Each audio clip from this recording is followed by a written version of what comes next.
Elko Entrepreneurship, solusi bisnis UMKM. Bismillahirrahmanirrahim, Elko Entrepreneurship Channel. Tentu kita tetap setia dengan teman-teman Elko Entrepreneurship Channel, dan kita kali ini tetap bersama Pak Dr. Yusuf. Assalamualaikum Pak Dokter. Waalaikumsalam warahmatullahi wabarakatuh. Kalau di Tempo ada pertanyaan Pak Dokter, kita mau main apa katanya? Oh gitu ya.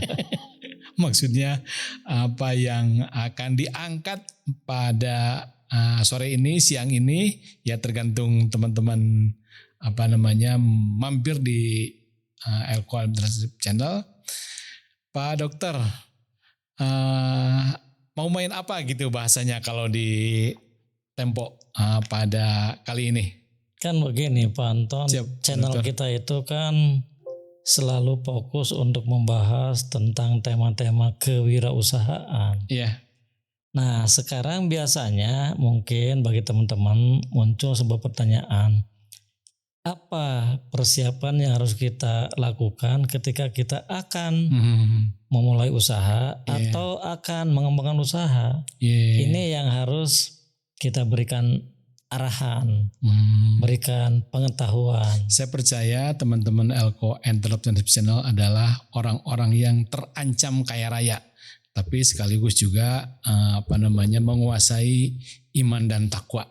Nah, jadi Pak Dokter tadi memulai sebuah tema, katakanlah begitu, di awal itu, di detik-detik awal, di hari-hari awal, di minggu-minggu awal, atau mungkin sebulan 2 bulan, mungkin ada yang 2 tahun baru masuk kan gitu Pak Dokter ya. Iya. Di awal itu apa yang mesti disiapkan? Tikar pertama itu apa? Halaman pertama itu apa Pak Jadi Dokter? kan begini Pak Anton dan juga teman-teman UMKM dimanapun berada, ketika kita akan memulai usaha atau kita akan mengembangkan usaha, tentu semuanya itu harus punya pijakan.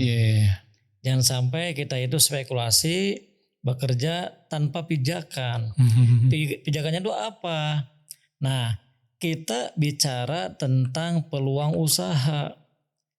Jadi kalau kita ingin mengerjakan usaha, ingin mengembangkan usaha, itu semuanya juga tergantung kepada peluang. Apakah peluang usahanya ada atau belum nampak bisa kita lihat. Jadi kalau sudah ada, baru kita akan melakukan kegiatan usaha yang kita awali dengan yang namanya business plan. Jadi begitu. Jadi Pak Anton itu harus pertama kita melakukan identifikasi peluang-peluang usaha apa saja yang memberikan harapan kepada kita untuk kita kerjakan. Strategi membaca peluang barangkali itu di awal Pak Dokter. Jadi teman-teman UMKM ketika kita akan memulai atau mengembangkan usaha, peluang itu bisa kita dapatkan satu, misalnya kita langsung mengamati lingkungan eksternal. Mengamati berarti kita melakukan observasi terhadap apa? Usaha-usaha yang sedang berkembang, berarti kita juga belajar tentang pesaing. Yang kedua, pasar yang akan menjadi target kita, itu juga harus kita identifikasi. Apakah berdasarkan pengamatan kita terdapat tidak peluang pasar yang oleh pesaing itu belum terpenuhi. Nah ini juga harus kita identifikasi. Yang kedua, misalnya kita bisa bertanya kepada ahli. Apakah misalnya dia itu ketua asosiasi dalam kegiatan usaha itu, atau misalnya dia itu sebagai pengamat, sebagai akademisi, tahu betul tentang perkembangan sebuah usaha. Nah kita bisa bertanya, tapi saya pikir yang paling penting itu kita langsung terjun ke lapangan. Artinya kita mengamati lingkungan eksternal. Apa yang terjadi dengan pasar saat ini? Identifikasi, kita amati, kita wawancarai, dan bahkan mungkin saja kita kalau ingin mendapatkan informasi tentang peluang pasar, kita menyebar kuesioner. Apa yang pasar butuhkan saat ini? Satu. Yang kedua, apa harapan-harapan pasar yang pada saat ini belum terpenuhi oleh para pesaing? Dua. Nah yang ketiga, mungkin kita juga melihat ke depan kira-kira berdasarkan informasi yang sudah kita himpun, kebutuhan-kebutuhan apa yang akan menjadi tren. Jadi kita itu harus membaca tren pasar, harus membaca perubahan pasar. Nah, dari informasi pasar yang sudah kita dapatkan, Pak Anton, baru kita analisa peluang-peluang usaha mana yang mungkin bisa kita kerjakan. Kenapa kita katakan mungkin?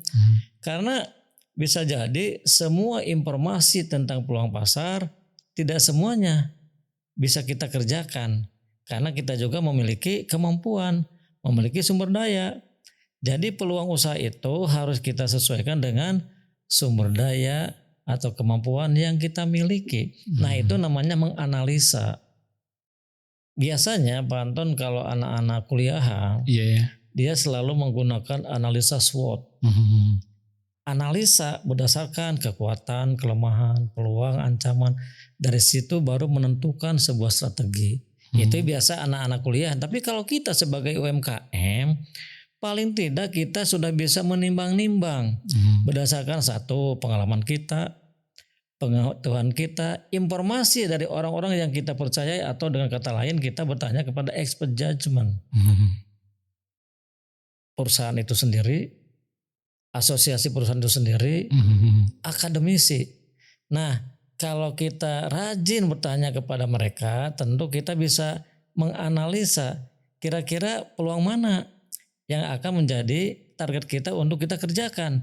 Karena sekali lagi peluang itu harus ada kesesuaian dengan kemampuan yang kita miliki, termasuk dengan modal, sumber daya yang kita miliki. Nah itu Pak Anton. Tentu di saat-saat awal juga si calon pengusaha itu mesti mengukur keunikan ide, mau bekerja di bidang apa betul UMKM-nya. Kemudian tadi target pasar, kemudian strategi pemasaran di awal apa seperti itu Pak Dokter?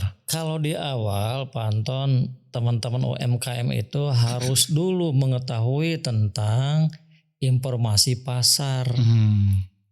Kalau kita sudah mengetahui tentang informasi pasar, nanti kita akan menentukan sebuah strategi. Betul kata Pak Anton. Ketika kita menentukan sebuah strategi itu harus bisa memenuhi, memuaskan, dan bahkan melampaui kualitas dari kualitas pesaing. Sehingga barang yang kita tawarkan itu memiliki keunikan. Nah itu selanjutnya. Jadi langkah pertama kita itu harus mengidentifikasi atau mengenali tentang peluang-peluang usaha yang bersumber dari keadaan pasar. Sejak saat itu Pak Dokter sepertinya sudah terlihat kesulitan-kesulitan yang mesti dilalui, kan begitu ya? Bolehlah kita katakan sebuah kesulitan, tetapi ingat setiap kesulitan kalau kita bisa menangkap dengan baik itu akan menjadi sebuah peluang. Contoh, bagaimana caranya kita mengetahui bahwa ada beberapa ekspektasi konsumen itu sampai dengan detik ini belum bisa terpenuhi oleh para pesaing. Berarti kita harus merancang produk atau jasa yang memiliki spesifikasi untuk memenuhi ekspektasi yang belum terpenuhi. Berarti kita bisa memasuki pasar itu. Berarti pasar itu memberikan peluang kepada kita karena ternyata kita mampu melihat tentang kekurangan dari pesaing. Karena pembeli adalah raja, karena kita mesti memuaskan calon konsumen. Nah itu bagaimana menurunkan itu sejak awal Pak Dokter, sejak perencanaan? Jadi satu ya, mungkin teman-teman UMKM yang harus kita persiapkan itu informasi tentang peluang-peluang usaha yang bersumber dari permintaan pasar. Yang kedua, kalau misalnya kita sudah mengetahui tentang peluang-peluang pasar, kita tentu harus menimbang-nimbang dengan cara melakukan analisa pasar mana yang memiliki kemungkinan besar untuk bisa kita kerjakan. Kalau sudah kita urut berdasarkan prioritas, Prioritas itu muncul ketika keadaan pasar sesuai dengan kemampuan dari sisi resource yang kita miliki. Nah, iya. Baru kita action. Kalau mengukur resource yang kita miliki, itu urutannya gimana Pak Dokter? Jadi begini, misalnya begini, kita sudah menentukan usaha yang akan kita masuki berdasarkan permintaan pasar terhadap satu barang atau jasa. Iya. Baru kan kita kembali kepada pabrik. Kira-kira apa yang akan kita siapkan untuk memenuhi permintaan yang selama ini belum terpenuhi oleh para pesaing. Kita harus mengumpulkan resource bahan baku. Ternyata bahan baku yang biasa kita miliki itu memiliki kesesuaian. Berarti tinggal kerjakan. Itu namanya peluang usaha yang sudah kita analisa, baru kita susun rencana usaha dan kemudian kerjakan. Kerjakan begitu. Pak Dokter, tadi disinggung tentang bagaimana kita mempertajam, mengidentifikasi peluang-peluang yang sudah didapat. Ini kan mesti tetap diuji lagi, divalidasi lagi. Bagaimana Pak Dokter? Iya betul. Jadi caranya kita selalu rajin meriset pasar. Tanya lagi kepada pasar, lihat lagi pesaing. Jadi biasanya Pak Anton, kalau untuk mengidentifikasi pasar, kita bisa melakukan namanya brainstorming. Melibatkan orang-orang ahli, termasuk di situ kan ada konsumen, ada pesaing, ada asosiasi, ada akademisi. Pokoknya melibatkan orang-orang ahli saja. Nah, informasi yang kita dapatkan dari mereka ini sebetulnya akan menjadi peluang. Kita bisa mengetahui apa sesungguhnya yang menjadi keinginan pasar pada saat ini, atau apa tren yang sedang berkembang pada pasar saat ini. Nah, itu kan jadi peluang. Jadi kita harus rajin meriset supaya kita betul-betul tahu perubahan-perubahan yang terjadi pada pasar. Kalau kita hanya meriset kemudian kita diam, pesaing mungkin akan lebih cekatan meriset pasar sehingga kita memiliki potensi untuk pesaing kalahkan. Nah, kita juga tetap riset pasar, juga lihat kemampuan pesaing. Supaya apa? Supaya kita bisa merebut pasar, bisa menguasai market share. Begitu Pak Anton. Kalau faktor eksternal tadi kita cerminkan pada yang barusan disampaikan oleh Pak Dokter, apakah itu market share-nya begitu? Apa saja Pak Dokter yang akan mempengaruhi, yang mesti diwaspadai dari faktor-faktor eksternal ketika memulai bisnis baru? Jadi begini, karena faktor eksternal itu susah kita kendalikan, berarti kita itu harus rajin melihat pasar dengan cara melakukan riset. Riset konsumen, artinya kita banyak bertanya kepada konsumen, banyak mengamati perilaku konsumen. Yang kedua juga meriset pesaing, bagaimana pesaing, apakah bisa enggak memuaskan konsumen. Karena kalau kita bisa mengetahui kekurangan pesaing, tentu kita akan mengisi kekurangan itu, berarti potensi pasar bisa kita optimalkan. Kemudian yang ketiga ada beberapa aturan dari pemerintah, ada beberapa kebijakan dari pemerintah. Atau mungkin secara luas kita juga harus memperhatikan globalisasi. Kenapa? Karena barang mudah masuk, informasi mudah masuk, finance mudah masuk, itu juga akan mempengaruhi terhadap perilaku konsumen. Jadi semuanya harus kita amati. Kalau dalam ilmu marketing ada yang namanya begini Pak Anton. Kita itu harus mengamati lingkungan eksternal, baik mikro maupun makro. Mikro itu lingkungan eksternal yang dekat sekali dengan kita. Contoh, ada konsumen, amati. Ada pemasok, amati. Ada pesaing, amati. Ada publik, Pak Anton, atau komunitas masyarakat, amati. Gitu.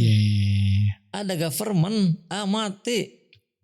Ada stakeholder, amati. Semua lingkungan eksternal kita amati. Supaya apa? Kita tahu dari hasil pengamatan itu, apakah informasi-informasi yang kita dapatkan bisa menjadi peluang atau ancaman. Nah maksudnya begitu Pak.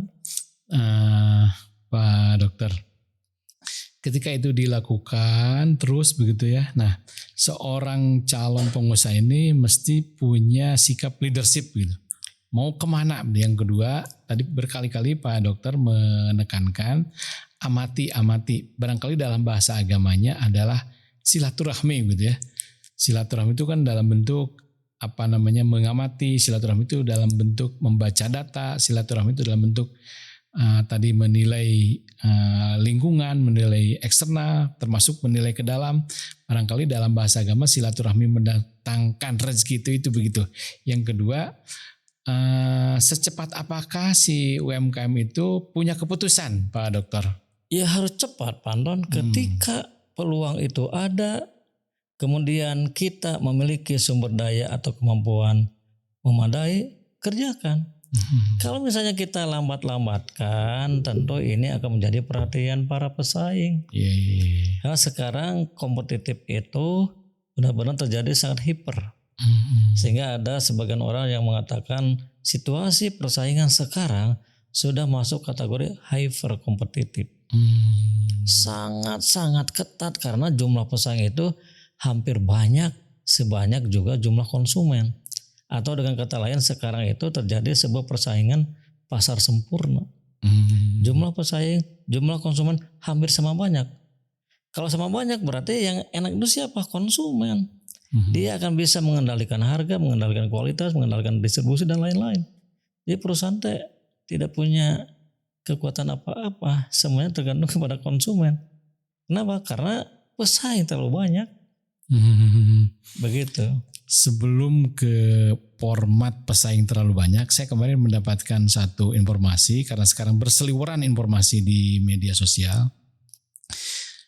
Tiba-tiba ke depan itu yang namanya jasa antar Gojek itu akan hilang.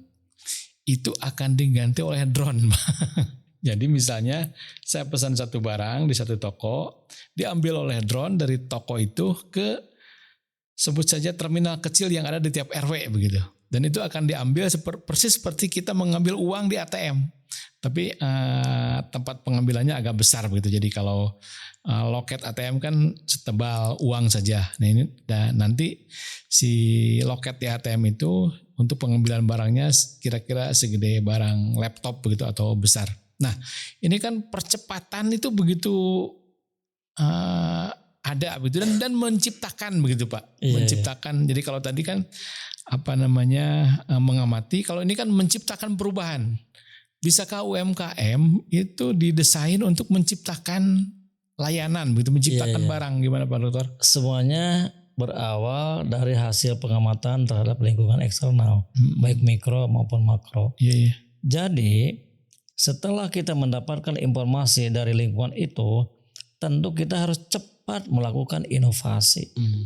Termasuk salah satu contoh inovasi teknologi transportasi. Muncul drone dan sebagainya. Kemungkinan ke depan akan seperti begitu. Kenapa? Karena kalau kita tidak berpikir kreatif, bertindak inovatif, tentu kita akan ketinggalan. Kita akan kalah dengan para pesaing lain yang lebih kreatif, yang lebih inovatif. Tadi kan problemnya teman-teman UMKM itu nyaris dikendalikan oleh pasar kan gitu kata Pak Dokter. Nah ini sebaliknya si produsen atau si UMKM menciptakan inovasi kan gitu Pak Dokter ya. Nah bagaimana peralihan dari dikendalikan oleh pasar kemudian menciptakan inovasi. Nah karena pasar sekarang menjadi pengendali, tentu perusahaan-perusahaan harus inovatif. Inovatif bukan berarti menciptakan produk baru. Tetapi inovatif itu mencari bagaimana kita membuat cara baru agar konsumen mendapatkan nilai lebih. Kan berarti ada manfaat yang kita berikan kepada konsumen sehingga konsumen itu merasa sangat senang. Manfaatnya apa? Kecepatan. Karena sekarang ada sebuah teknologi transportasi yang membutuhkan hanya beberapa menit saja. Yang namanya drone itu ya. Iya kan begitu. Terus aja berinovasi ke depan akan terjadi. Pak Dokter, saya sedikit ingin tahu bagaimana kebutuhan-kebutuhan nyata dari konsumen ini menjadi sesuatu yang dikejar oleh UMKM. Nah, kebutuhan-kebutuhan nyata, bagaimana pertemuan maksud saya, bagaimana kebutuhan nyata konsumen dengan produsen-produsen atau dengan UMKM. Ini bagaimana bisa cepat bertemu begitu? Kalau misalnya kita ingin secepat kilat mempertemukan antara pikiran kita sebagai produsen dan pikiran konsumen sebagai yang akan menggunakan, itu harus cepat, sehingga produsen itu harus sering melakukan riset, mengenali, berarti mengamati perubahan-perubahan yang terjadi. Kalau kita misalnya hanya diam, kita akan mati. Kenapa? Pesaing itu sekarang sedang menunggu kelemahan kita. Jadi karena situasi sekarang konsumen yang memiliki kendali, berarti produsen kalau tidak ingin terkendali ya harus berinovasi. Bagaimana menciptakan ketergantungan konsumen, karena apa? Inovasi yang kita lakukan ternyata menjadi solusi. Kan begitu. Jadi sebaiknya para pengusaha itu harus beradaptasi dengan perubahan lingkungan yang terjadi, bukan ansih. Beradaptasi, pelajari terus apa yang menjadi ekspektasi konsumen. Karena Pak Anton, sekarang kan konsumen itu mudah sekali terjadi perubahan ekspektasi. Kenapa? Banyak informasi datang dari pemerintah, datang dari lembaga penelitian, datang dari pesaing, datang dari mana saja. Sehingga dari informasi yang begitu banyak datang kepada otak konsumen, konsumen itu mudah sekali berubah tentang ekspektasi. Nah, kita harus segera bisa membaca ekspektasi konsumen. Jadi kalau pengusaha-pengusaha termasuk UMKM mampu membaca ekspektasi dari perubahan-perubahan yang terjadi, pasti dia akan bisa terus bekerja, bisa survive. Begitu Pak Anton. Jadi ulah calikkeun. Saya sedang membayangkan bagaimana kalau UMKM kecil begitu ya, dan super kecil begitu. Nah, ada saran Pak Dokter buat UMKM yang betul-betul super kecil begitu? Ya, satu, walaupun sekecil apapun yang namanya pengusaha, kita tetap harus selalu melihat kecenderungan-kecenderungan yang sedang berkembang pada saat ini, sehingga kita bisa menyesuaikan. Kalau kita tidak rajin mengamati tren yang sedang berkembang, tentu kita akan ketinggalan. Kenapa? Pesaing itu banyak, pesaing itu bisa jadi lebih inovatif, pesaing itu akan selalu melihat kelemahan kita. Kalau kita tidak siap, tidak sigap, ya kita akan menjadi kelompok yang loser. Lengah sedikit, tersalip di tikungan. Kalau UMKM yang kelas menengah Pak Dokter? Apalagi kelas menengah harus sudah melek sekali terhadap perubahan yang terjadi. Jangan menutup diri. Dia selalu memiliki sifat opensif, terbuka dengan informasi apapun dari manapun. Jadi kalau misalnya perusahaan-perusahaan mampu melihat perkembangan tren yang sedang terjadi pada saat ini, kemudian ada mega trend yang akan terjadi pada masa yang akan datang, pasti saya jamin perusahaan akan bisa tetap eksis. Dan kenapa bisa eksis? Dia bisa beradaptasi dengan perubahan permintaan pasar. Ini yang penting juga adalah nasib anak-anak muda Pak Dokter. Sebut saja yang di SMK, sebut saja yang di SMA. Nah, barangkali hubungannya adalah bagaimana mereka membangun kompetensi sehingga ke depan setelah lulus itu kalau misalnya mau bekerja, kalau misalnya mau jadi pengusaha, ini mesti diawasi dari sekarang agar teman-teman di SMK, baik itu Pak Kepala Sekolahnya, baik itu dinas pendidikannya, bagaimana agar mereka itu siap. Mengingat tadi kata Pak Dokter, perubahan itu nyaris kecepatannya kurang lebih kalau saya bahasakan secepat cahaya barangkali begitu sekarang ini Pak Dokter. Nah, bagaimana teman-teman yang sekarang masih sekolah begitu atau buat para guru? Jadi program pendidikan yang kita rancang itu harus bisa menciptakan manusia-manusia yang unggul, terutama dalam bidang iptek. Sekarang kan zaman digital, dia harus sangat menguasai. Tetapi tentu selain itu kan tetap kita harus membangun moral. Tanpa moral apapun ya semuanya hambar, tidak punya nilai kan. Jadi itu sebetulnya kurikulum yang kita rancang itu bagaimana caranya kita mampu mengeluarkan anak-anak didik kita itu yang sudah memiliki kompetensi, terutama dalam bidang iptek. Barengi dengan moral akhlak. Kantun sekarang kieu pantun penginten. Siap. Coba semua institusi pendidikan berdiskusi untuk menemukan sebuah model kurikulum yang mampu mengantarkan anak itu ke depan akan menjadi anak-anak yang punya kompetensi, berbakat. Kalau pegawai-pegawai yang terampil, kalau jadi bisnis-bisnis yang sukses. Jadi sebagaimana? Ya kurikulumnya harus kita perbaiki. Jadi kurikulum yang kita ajarkan itu tidak harus selalu hanya knowledge kita berikan, tapi juga harus kita berikan skill. Berarti kita juga harus banyak berguru pada dunia bisnis secara real. Artinya kita memberikan program magang. Makanya di sini mungkin MBKM itu lebih tepat untuk menciptakan manusia-manusia unggul. Masalahnya apakah semuanya sudah berjalan? Berapa persen ilmu yang harus kita sampaikan? Berapa persen skill harus kita bentuk? Berapa persen keterampilan yang harus terus kita bina? Nah ini harus terpadu. Kan tadi perjalanannya adalah mempersiapkan UMKM sehingga dia tidak salah memulai usahanya. Iya betul. Nah demikian juga selain UMKM adalah anak-anak sekolah atau anak-anak kuliahan ketika lulus itu dia sudah mengikuti apa yang tadi disarankan. Iya, jadi memiliki kompetensi. Kompetensi itu kan satu knowledge. Pengetahuannya terus kita tingkatkan. Yang kedua skill. Berarti anak didik kita itu kita biasakan untuk mengerjakan pekerjaan-pekerjaan bisnis atau pekerjaan apapun secara real. Berarti kita harus banyak magang. Yang ketiga juga attitude. Akhlak, walaupun misalnya dia sudah punya pengetahuan, keterampilan akhlak tetap bagus. Jadi manusia unggul itu kata Pak Dokter yang pertama akhlak, yang kedua kompetensi. Ya, yang pertama itu kan punya knowledge. Dua punya skill. Tiga didukung semuanya dengan akhlak yang bagus. Kalau UMKM tadi ingin memulai, sebut saja produknya adalah cireng tapi pakai durian misalnya.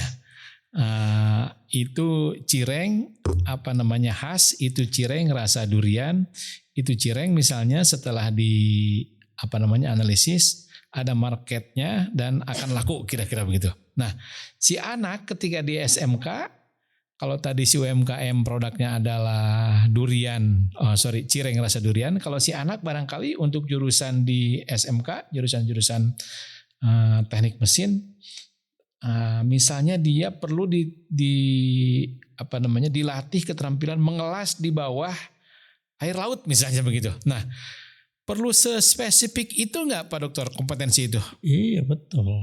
Bagaimana mungkin anak didik kita punya skill kalau tak pernah kita latih dalam dunia real? Jadi perlu sespesifik itu. Iya perlu. Jadi kurikulum pendidikan kalau sudah begitu, tentu anak-anak didik yang akan kita keluarkan itu punya kesiapan dari sisi kompetensi. Pengetahuan punya, kalian punya, dan juga dia memang berakhlak.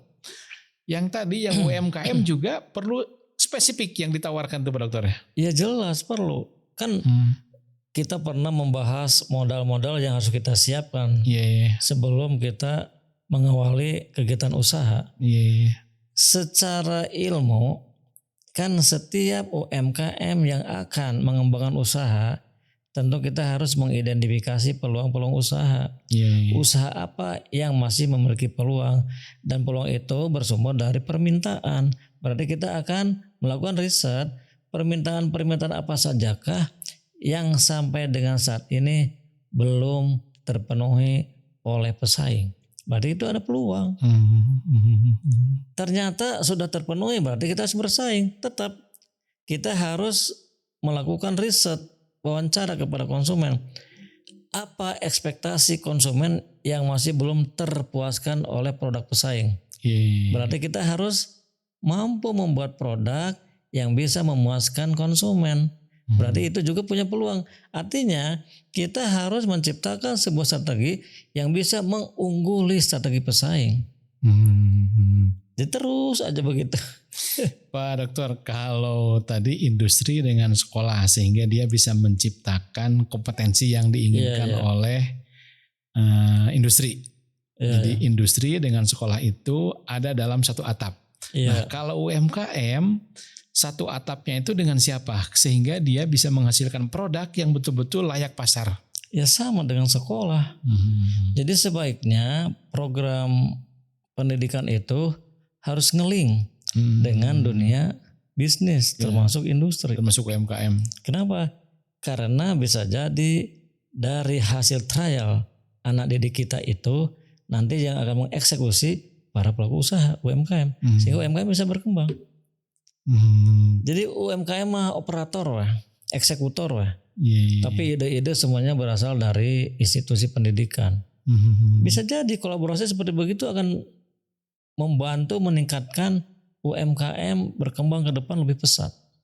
Dari mulai hal yang kecil, misalnya si anak itu di semester pertama belajar sebut saja ngepel gitu ya, ngelap motor gitu, ngelap mesin-mesin. Dia kan belum kenal tuh mesin-mesin ke dalamnya. Semester kedua, semester ketiga baru belajar bagaimana membuka mesin, memperbaiki mesin gitu mungkin Pak Dokter. Iya betul. Jadi sekali lagi kurikulum pendidikan kita itu harus kita rancang sesuai dengan kebutuhan dunia bisnis. Anak itu kompeten sekali, punya pengetahuan, punya keahlian dan juga akhlaknya terpuji. Begitu juga sekali lagi saya tekankan langkah-langkah UMKM yang unggul itu begitu juga kan Pak Dokter ya? Sama ya. Jadi unggul itu ketika kita mampu membuat produk atau jasa melebihi kualitas produk atau jasa dari para pesaing. Kan unggul. Jadi namanya ada sebuah strategi kompetitif. Competitive advantage itu karya dari Michael Porter. Terakhir Pak Dokter, karena ini menjelang saum, menjelang Ramadan, barangkali ada harapan dari Bapak sebagai dosen, sebagai pengusaha, saum kita hari ini itu mau kita apakan kira-kira begitu? Itu pertanyaan terakhirnya Pak Dokter. Ya menjelang saum itu dari sisi bisnis tentu ini sebuah peluang besar. Oh ya. Karena permintaan masyarakat muslim terhadap produk-produk yang bisa dia konsumsi akan meningkat. Itu kan sebuah tradisi. Manfaatkan momen saum untuk selain beribadah juga meningkatkan kualitas bisnis kita. Iya. Apa yang bisa kita jual? Riset. Terima kasih Pak Dokter. Teman-teman Elko Entrepreneurship Channel, saya tadi sebut teman-teman adalah calon atau orang-orang yang terancam kaya raya. Saya ingin satu saat saya mendengar setelah rajin mendengarkan Elko Entrepreneurship Channel, teman-teman berhasil dan sukses. Saya kira itu harapan kita Pak Dokter ya. Ya sama-sama Pak Anto. Wallahu a'lam bishawab. Wassalamualaikum warahmatullahi wabarakatuh. Waalaikumsalam warahmatullahi wabarakatuh. Elko Entrepreneurship, solusi bisnis UMKM.